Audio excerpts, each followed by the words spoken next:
हिकड़ो मीरासी हुयो, मीरासी गायण वजायण वारो, दुहल धुकड़ वजाए पंजो गुजर करण वारो। ओ मीरासी मुझा दोस्तों कदे नमाज न पढ़ी, कदे मस्जिद जो पंधु न कई, जिंदगी सजी गायण वजायण में गुजरी वई।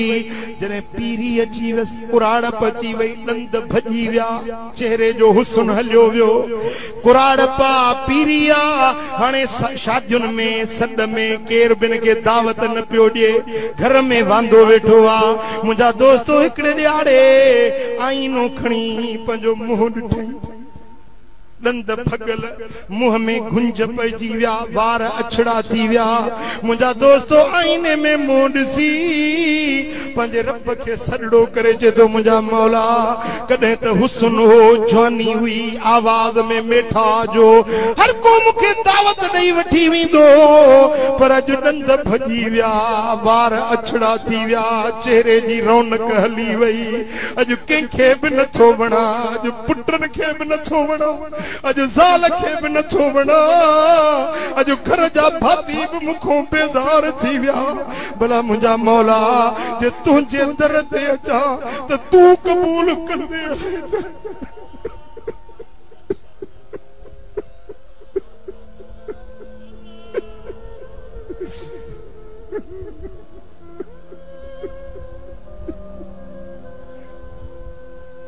हे निहार मुझा मौला, मुझा दंदड़ा भजी विया थे, मुझा वार अछड़ा थी विया, मुझे मुंह में गुंज पइजी विया, मुझी सूरत शक्ल बुछड़ी बणजी वई। अज मुझी ज़ाल मुखों बेज़ार आ, मुझा बच्चा मुखों बेज़ार आहिन, कंहिंखे बि कोन थो वणा, पर मुझा करीम रब तूं ॿुधाए तोखे वणा थो या न। ए मुझा मौला गुनाह कंदे कंदे, बेफरमानियूं कंदे कंदे उम्र गुजरी वई। हाणे जे तुंहिंजे दर ते मोटा, तूं कबूल कंदे न कंदे।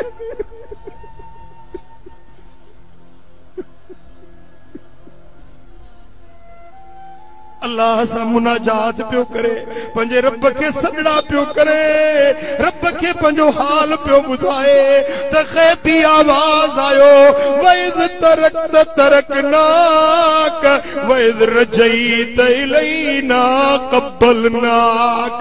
बाना तो छॾियो हो त बि मूं न छॾियो हुयो माए, पर जे तूं मुंहिंजे दर ते मोटी ईंदे, भली करो आहीं, गदलो आहीं, गुनहगार रही, भली दुनिया तड़ाए छॾियो थई, पर मुझे दर ते मोटंदे मुझो कम आ जो तोखे पंहिंजे दर ते क़बूल ऐं मंज़ूर कया।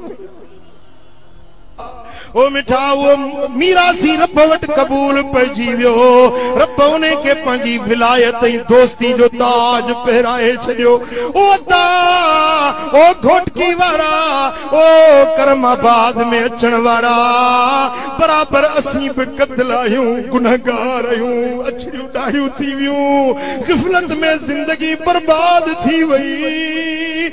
पर भाइरो अॼु बि वक़्तु अथव, अॼु बि टाइम अथव, मोटी अचो, मोटी अचो, मोटी अचो। मदीने वारो मीर तोखे सॾे रहियो आ, रब करीम तोखे सॾे रहियो आ।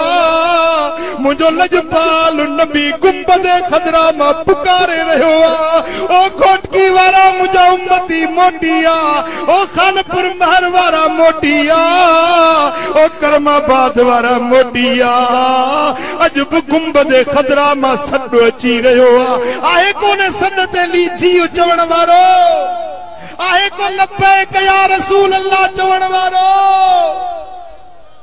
ओ मिठा अॼु बि वक़्तु थई, अॼु बि टाइम थई रब जे दर ते मोटण जो, मदीने वारे जे दर ते मोटण जो।